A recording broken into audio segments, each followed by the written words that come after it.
بسم الله الرحمن الرحیم. ما شما امروز ارگانایزیشن یونیت یا اویو را تشریح میکنیم. گفته بودیم که ارگانایزیشن یونیت یا اویو یک کانتینری است که ما در اوجا در چی ذخیره میکنیم؟ یوزرها را، گروپ ها را و کامپیوترها را ذخیره میکنیم. صحیح است؟ ما و در داخل چی امی اویو را میسازیم؟ در داخل اکتیو دایرکتوری. صحیح است؟ مثلا ما شما دومین ما it.com it.com ما 4 دانه بخش داره، نه 4 دانه بخش داره. یک بخش آیتی داریم، یک بخش آیس داریم، یک بخش سافتویر داریم، یک بخش هم منیجر داریم. صحیح است؟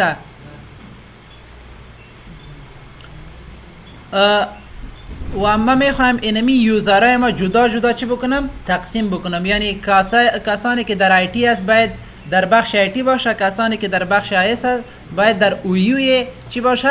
آیس باشه. صحیح است؟ اما قسم منیجر، مثلا منیجر دو بخش داره، نه؟ یعنی دو گروپ داره. منیجر چند گروپ داره؟ دو گروپ. یعنی میتونیم که در داخل اویو یک گروپ هم ایجاد بکنیم که در داخل منیجر دو بخش باشه، یکیش افیسر باشه، یکیش هم مثلا منیجر باشه، هر چیزی که تعیین میکنیم. صحیح؟ میام چه قسم یک اویو را میسازیم و چه قسم در داخل او یک یوزر را بسازیم. صحیح؟ خب قسمی که میبینین ما در سرور لاگین شدیم، همینجا سروری که میبینین. صحیح است؟ و دیجا ما میایم بخش سرور منیجر، بخش سرور منیجر این بخشی است که ما مکمل سرور از اینجا مدیریت میکنیم. در بخش تولز میایم، دیجا یک اپشن است به نام اکتیو دایرکتوری یوزر اند کامپیوتر. دیجا اگر متوجه شوین مکمل دومین ما با نام چی است؟ it.com است، نه؟ و این یگان بخش است که پیش از پیش موجود است. و دیجا بخش کامپیوتر بیام، دیجا چند کامپیوتر دیجا جوین شده به سرور؟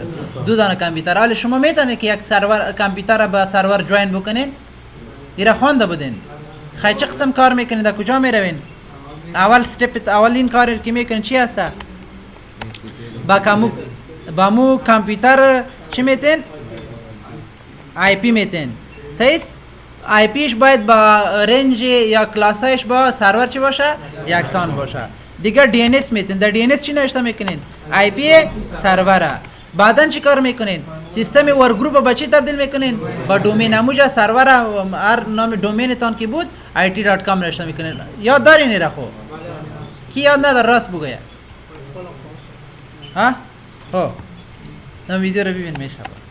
دو نفر زیاد میبودین باز کار میکنیم و سویچ هم نیست که یک عملی کار بکنیم. صحیح است؟ خب دیروز عملی کار کرده بودیم دیگه. صحیح است؟ خب حالا ما میخوایم که یک اویو جدید چه قسم ایجاد بکنم. صحیح است؟ اگر یوزر میسازیم دیجا میسازیم. صحیح است؟ یوزرهای ما دیجا است. ما میگم روی it.com کلیک میکن، روی دومین ما دیجا بخش نیو میایم. بخش چی؟ نیو. اینجا یک بخش است به نام ارگانایزیشن یونیت. ارگانایزیشن یونیت چی است؟ یک کانتینری است که در داخل ما یوزرها و کامپیوترها و گروپ ها را ذخیره میکنیم. صحیح؟ این ارگانایزیشن یونیت گرفتم. خب به نام چی میگیرین؟ ما میگم به نام آیتی باشه. به نام چی باشه؟ آیتی. هر بخشی که نامش میتین. ببینید یک اویو به نام چی ساخته شده؟ آیتی. باز کلیک راست میکنم. یک اویو دیجا به نام چی داریم؟ به نام آیس داریم، نه؟ خیلی میگم که آی اس. یک اویو دیگه میسازم سیس و اس ای، هر نامی که میتین. و یک اویو دیگه میسازم با نام مثلا مدیریت تدریسی را چی میگه؟ ها؟ خب ما نج میگیریم. صحیح؟ هر چی که میگیریم. ببینید چند دانه اویو ساختیم؟ 4 دانه اویو. یعنی ما 4 بخش ساختیم. میتونیم در 4 بخش چیز بسازیم؟ یوزرها بسازیم. مثلا ما میخوایم با می دومین ما با میر دیپارتمنت آیتی یک اکاونت بسازم. چی بسازم؟ اکاونت بسازم. یعنی در داخل آیتی ما میخوایم یک چی بسازم؟ یک یوزر. یک چی بسازم؟ یوزر بسازم. روی ای کلیک میکنین دیجا و ما دیجا بخشی امو روی آیتی کلیک میکنین، بخش نیو میان. بخش چی؟ نیو. دیجا یوزر پیدا بکنین. ما میخوایم د دیپارتمنت آیتی یا هم د اویو آیتی یک چی میسازم؟ یوزر میسازم. رویش کلیک کردم، کلیک راسته یک بخش است به نام یوزر. خب هر دیجا مشخصات است. فرست نیم، خب نام یوزر چی باشه؟ من میگم نام یوزر باید باشه که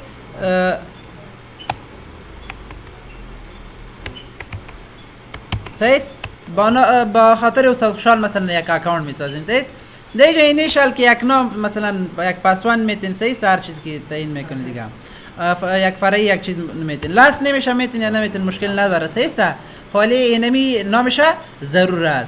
فول نمیشه اگر دیجا مکمل لاست نیم چیزا را رساندین اتومات دیجا فول نیم براتون میاد. سیس خو یوزر لاگان نیم، خو همی یوزر که در کامپیوتر لاگین میشه با کدام نام لاگین شوه.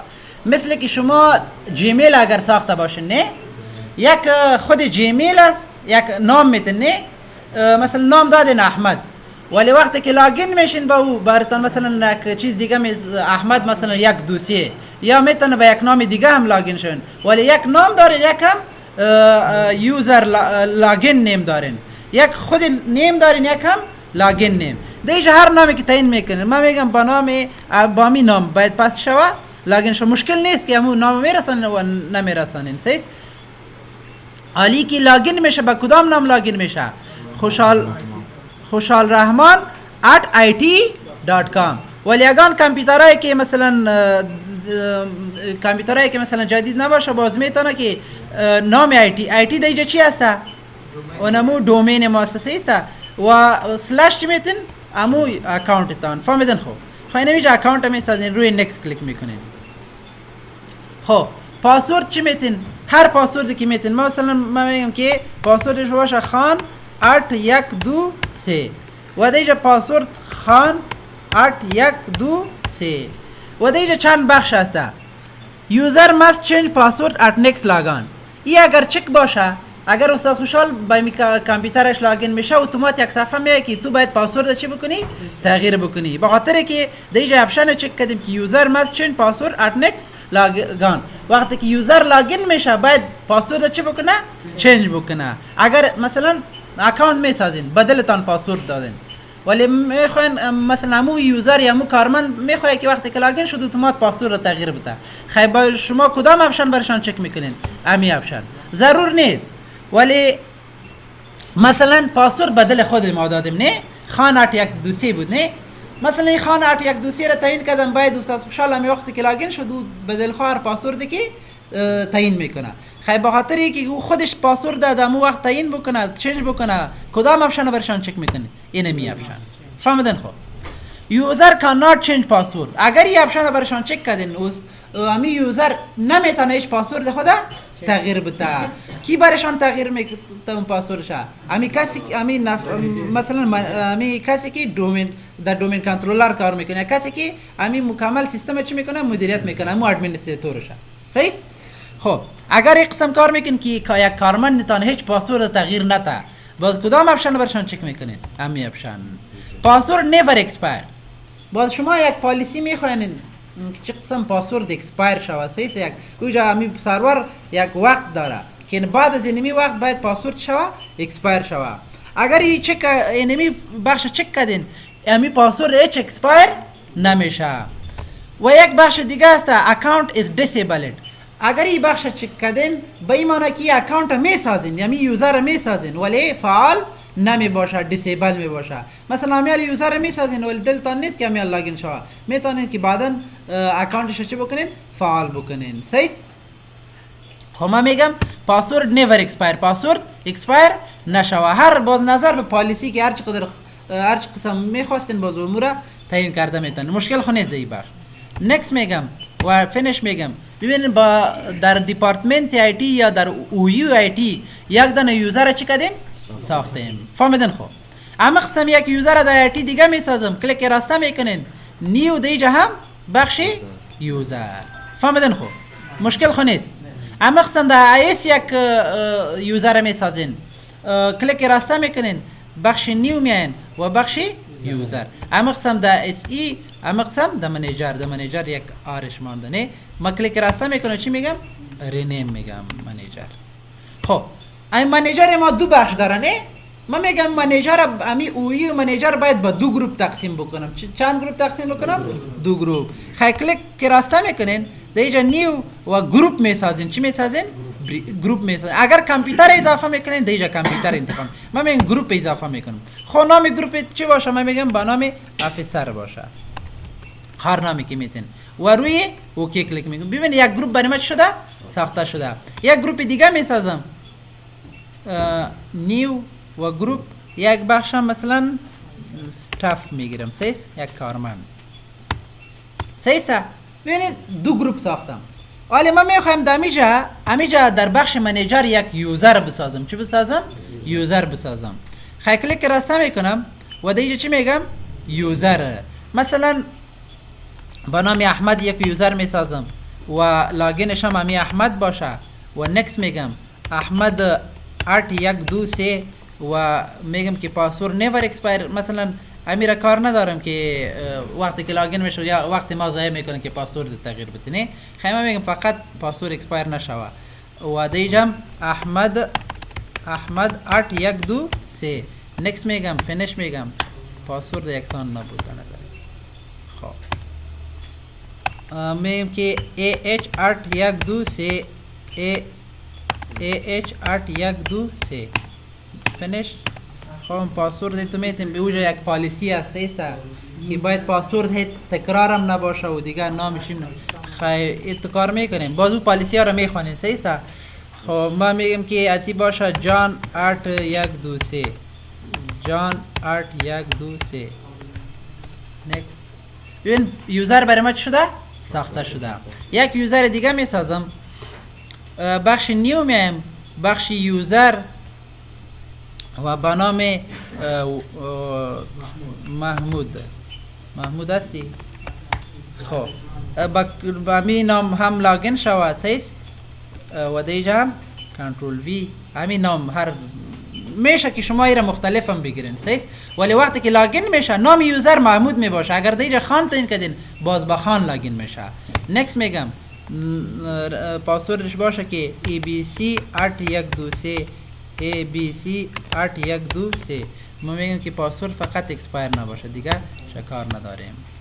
حال میشه شما 20 یوزر رو بسازین. سیست حالا ما میخوایم که اینمی احمد باید در گروپ استاف باشه و محمود هم در گروپ افسر باشه. به خاطر این کار که امی را اضافه میکنین روی استاف کلیک میکنین دیجا بخش ممبر میان. بخش چی؟ ممبر. ما دیجا روی ارت کلیک میکنه دیجا نام یوزرتان بتین. ما میتم AH چک AH احمد است نه احمد نوشته میکنم. ما میگم چک نیم دیجا باید امو پیدا بکنه. سیست اوکی کلیک میکنیم. احمد پیدا نکرد. با نام چی هست؟ محمود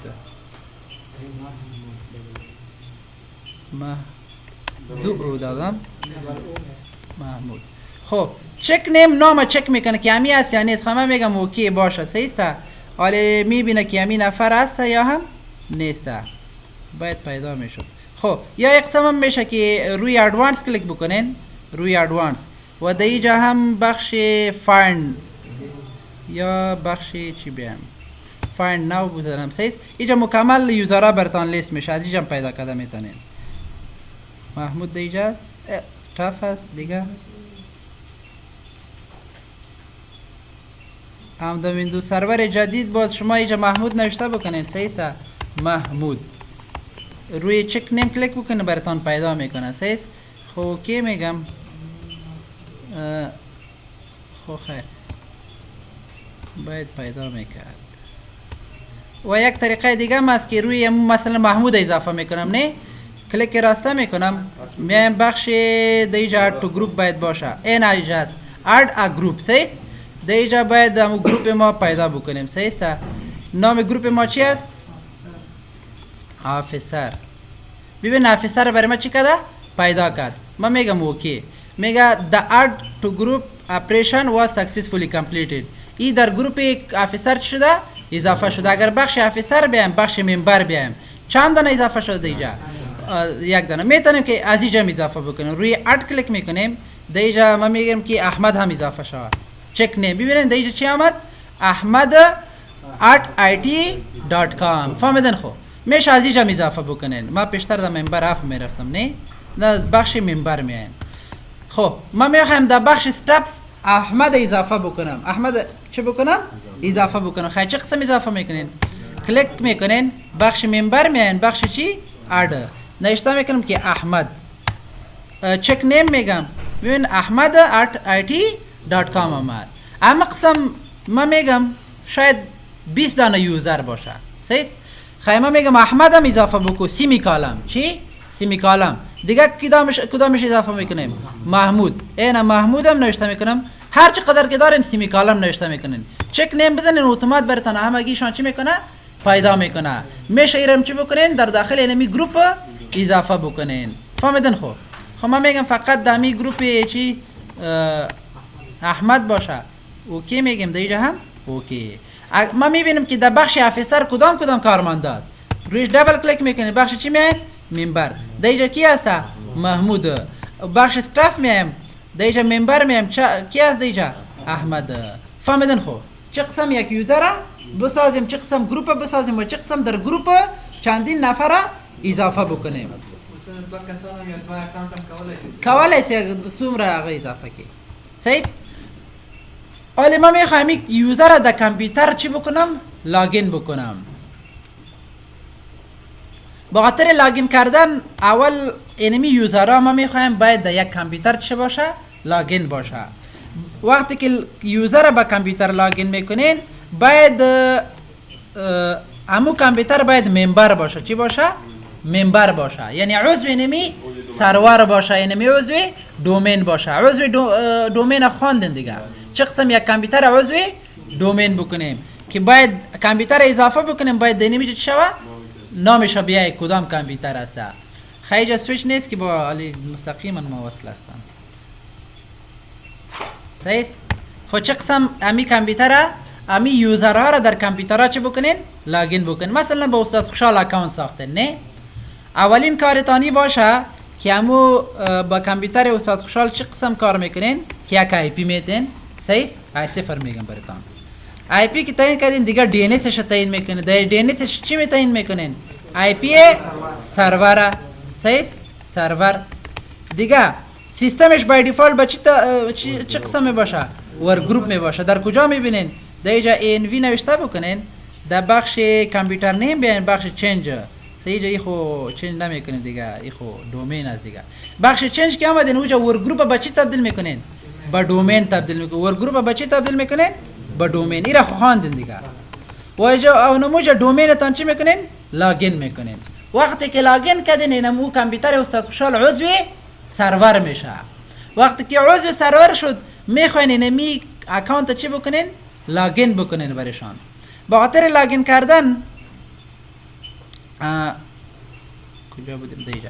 با خاطر لاگین کردن دموجا وقتی که یوزر نیم اوجا پاسورد میانه د آله اوایی چه قسم شوه که خب نموجا یک بخش می روی it.com. صحیح؟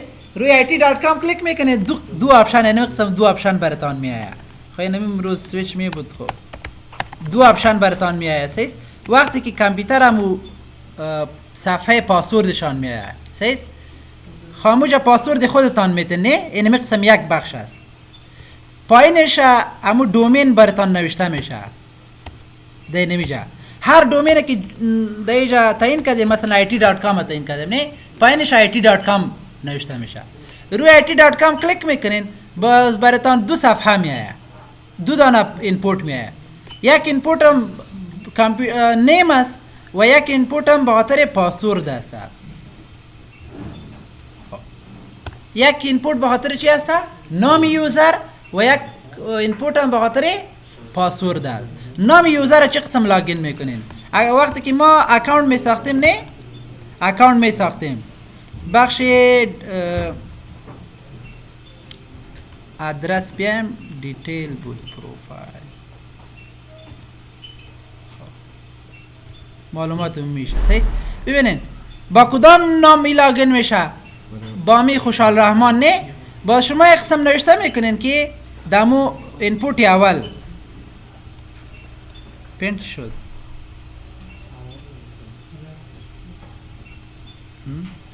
خو که کامپیوتر ما بود صحیح دیجا دمو اینپوت اول شما یک قسم نوشته میکنین نام دومین ما چی هسته؟ نام دومین ما IT بعدا یک قسم علامه میتین نام اکانت ما چی هست؟ یوزر ما با نام خوشحال رحمان است نه؟ یک قسم در اینپوت اول یک قسم نوشته میکنیم پاسورد ما چی تعیین کردیم برشان؟ جان 8123 روی اوکی کلیک بکن اتومات همی یوزر برتان چی میشه؟ لاگین میشه سیست؟ خویی باید عملی کار شود که تاکی نشود سیست؟ خیلی شما ایت کار بکنین ایره خیلی ویدیو نمیه دیگه